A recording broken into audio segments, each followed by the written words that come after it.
औज़ुबिल्लाहि मिनश्शैतानिर्रजीम बिस्मिल्लाहिर्रहमानिर्रहीम। Blood cancer कितनी बड़ी बीमारी है। ये इंसान को अंदर ही अंदर से खा जाती है। ये दर्द, ये तकलीफ़ वही समझ सकते हैं जिनके प्यारों के साथ ये मसला हो, या इसकी वजह से कितने घर ना जाने बर्बाद हो गए, कितने लोग इस दुनिया से चले गए। ये तकलीफ़ वही जान सकते हैं जो इस तकलीफ़ से गुज़र रहे हों। हम किसी का दुख नहीं समझ सकते, हम किसी की तकलीफ़ नहीं समझ सकते, हम नहीं समझ सकते कि कोई किस तकलीफ़ से किस तरह से गुज़र रहा है। आज की वीडियो में मैं एक ऐसे इंसान के बारे में बात करूँगी जो ब्लड कैंसर से ठीक हो गया। वो कैसे ठीक हो गया, वो मैं सारा किस्सा, वो सारा वाक़या आपको आज सुनाऊँगी। लेकिन उससे पहले मैं आपसे दरख्वास्त करूँगी कि वीडियो को एंड तक देखा करें, चैनल को सब्सक्राइब किया करें, वीडियो को लाइक किया करें, कमेंट्स और शेयर ज़रूर किया करें। एक इंसान जिसने अपनी सारी ज़िंदगी बाहर गुजार दी, वो इंसान ब्लड कैंसर का मरीज़ हो गया। किस तरह से उसे पता चला? डॉक्टर के पास एक दिन वो गया तो उसे डॉक्टर ने कहा कि तुम्हें ब्लड कैंसर है और तुम्हारे पास 2 या 2.5 महीने हैं, तुम इस दुनिया से चले जाओगे, तुम मर जाओगे। वो बहुत परेशान हुआ, उसके टेस्ट वगैरह करवाए लेकिन कुछ भी ठीक ना हुआ, उसके टेस्ट भी बिल्कुल ठीक ना आए, तो वो परेशान हो गया और उसने सोचा कि मर तो मैंने जाना ही है, तो क्यों ना जाके अपने मुल्क में मरूं, अपने अपनों में मरूं, यहाँ पर मेरा क्या रखा है। तो वो इंसान अपना सब कुछ बाहर से छोड़ छाड़ कर वापस अपने मुल्क चला गया। देखें कि जब तक जो इंसान बाहर रहता है ना, लोग चाहे वो बाहर जो मर्जी कर रहा हो, लोगों को उसका इंतज़ार नहीं होता, उससे जुड़े पैसे का इंतज़ार होता है। महीना जब आता है ना तो उसके आने वाले पैसों का इंतज़ार होता है, वो आए ना आए बस पैसा आता रहे। बहुत सारे लोगों की ये सोच होती है। ये तो हर बंदे, उस परदेसी को दर्द का पता है जो इस दर्द से गुजरा हो।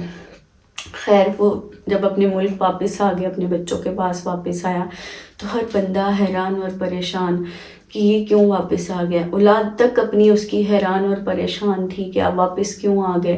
उसने कहा मैं सब कुछ छोड़ छाड़ के वापस आ गया। ये नहीं उसने बताया कि मैं बीमार हूँ या मुझे डॉक्टर्स ने जवाब दे दिया है मैं मरने वाला हूँ, लेकिन उसने ये कहा कि नहीं, मैं सब कुछ वहाँ से छोड़ छाड़ के यहाँ पर वापस आ गया हूँ। अब लोग भी, बच्चे भी परेशान कि बाप यहाँ आ गया तो अब हमारे वो खर्चे, जो ज़रूरियात पूरी होती थी, जो हमारे ऐशो आराम थे, वो कैसे होंगे। खैर, वो अपने घर वालों का रवैया देखकर बहुत परेशान। कुछ दिन गुजरे, उसका दिल बोझल होने लगा। उसने सोचा कि मैं टिकट करवा के वापस चला जाता हूँ, अब मरूंगा भी वहीं पे और वहाँ के लोगों को कहूँगा कि मुझे दफन भी यहीं पे करना, मेरी डेड बॉडी को भी वापस नहीं भेजना। उसने ये इरादा कर लिया, वो गया और अपनी टिकट करवा के आ गया। जब वापस आ रहा था तो बहुत तेज़ बारिश होने लगी। इस कदर तेज़ बारिश होने लगी कि वो गली में कहीं रुक गया, तो उसके साथ वाला घर ना उसकी बेवा भाभी का और यतीम भांजियों का था, भतीजियों का था, सॉरी, उसकी यतीम भतीजियों का था और भावज का था जो बेवा थी। तो उनके घर से ना बर्तनों की आवाज़ें आ रही थी।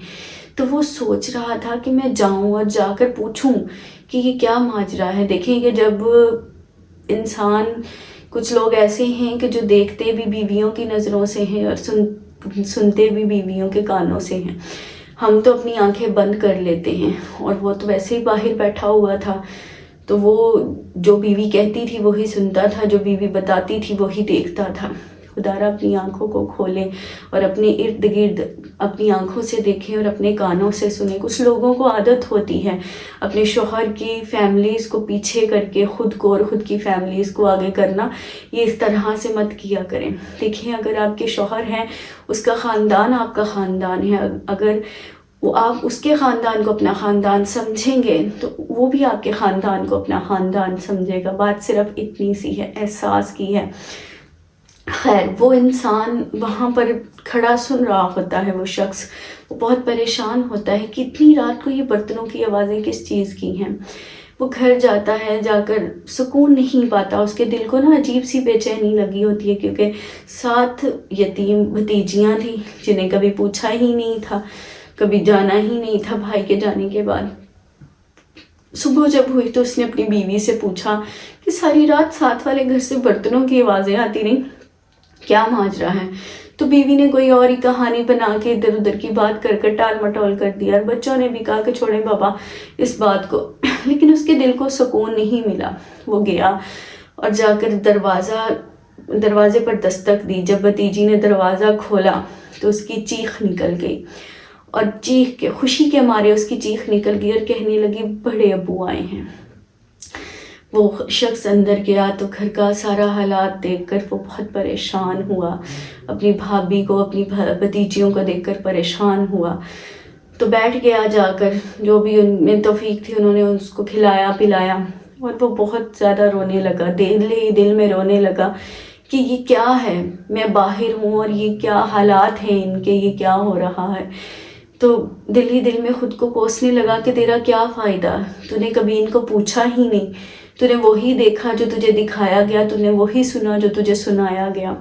اس نے بڑی ہمت کر کے بھتیجی سے پوچھا کہ بیٹا رات برتنوں کی آوازیں آتی رہیں، کیا تھا؟ تو اس نے کہا بڑے ابو گھر کی چھت ٹپک رہی تھی، جب وہ جہاں سے ٹپکتی تھی ہم برتن لے کر وہاں جاتے تھے۔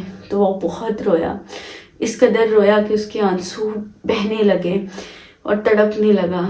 تو اس نے فوراً گیا کسی ٹھیکیدار کے پاس اور اس نے لا کر اس کو گھر دکھایا کہ یہ گھر ہے، اس طرح سے ہے، اس کو بنانا ہے، تو بتاؤ کتنا لگے گا؟ اس نے کہا اتنے پیسے لگ جائیں گے۔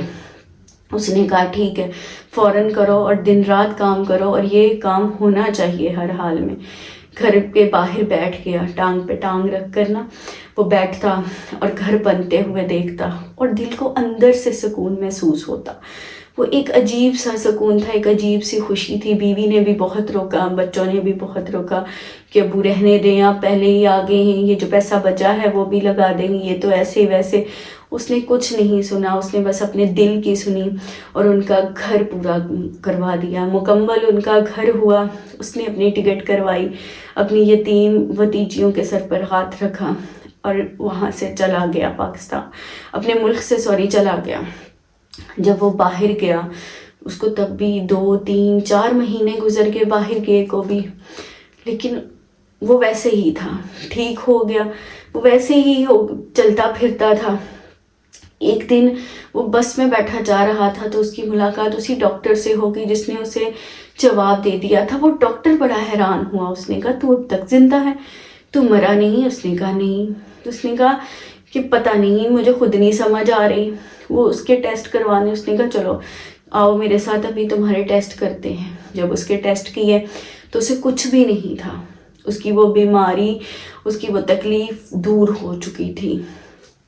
تو وہ خود حیران ہو گیا، یہ کس طرح سے ہو سکتا ہے؟ ڈاکٹر حیران ہو گیا کیونکہ جس نے اس کی رپورٹس دیکھی تھی جس میں صاف تھا کہ یہ زیادہ دیر نہیں جی سکتا، وہ خود بہت حیران تھا، ڈاکٹرز بہت حیران ہونے لگے۔ تو یہ واقعہ جان کر، یہ سن کر ہمیں کیا لگتا ہے؟ ہمیں یہ لگتا ہے، ہمیں یہ سوچنا چاہیے کہ ہماری زندگیاں کتنی چھوٹی سی ہیں۔ ایک بیماری جس کو بلڈ کینسر کہا جاتا ہے، وہ دیمک کی طرح انسان کو کھا جاتی ہے، لیکن اللہ پاک کی ذات اگر چاہے تو اس سے بھی ہمیں شفا عطا کر سکتی ہے، کیونکہ زندگی موت تو اس کے ہاتھ میں ہے۔ جب اس نے یتیم بچیوں کا گھر بنایا نا، تو اس کے اندر وہ جو سکون اور وہ جو خوشی اسے محسوس ہو رہی تھی، اس خوشی اور اس سکون کو وہ بیماری، وہ خوشی اور سکون نہیں تھا، وہ بیماری کی دوا تھی۔ وہ اندر ہی اندر سے اس کی بیماری کو ختم کر رہے تھے۔ اسی لیے آج کے قصے سے، آج کے واقعے سے آپ کو کیا سبق حاصل ہوا کہ ہمیں کس طرح سے زندگی گزارنی چاہیے، مجھے کامنٹس کر کے ضرور بتائیے گا۔ مجھے یہ قصہ اور کہانی بہت ہی پیاری لگی، میرے اندر یہ آپ کو بیان کرتے نا، آپ کے ساتھ شیئر کرتے، مجھے ایک اندر سے سکون محسوس ہو رہا تھا، پتہ نہیں کس چیز کا تھا وہ، لیکن مجھے سکون محسوس ہوا۔ وہ ساری دعاؤں میں یاد رکھیے گا، ویڈیو کو لائک کیجیے گا، چینل کو سبسکرائب کیجیے گا۔ اللہ حافظ۔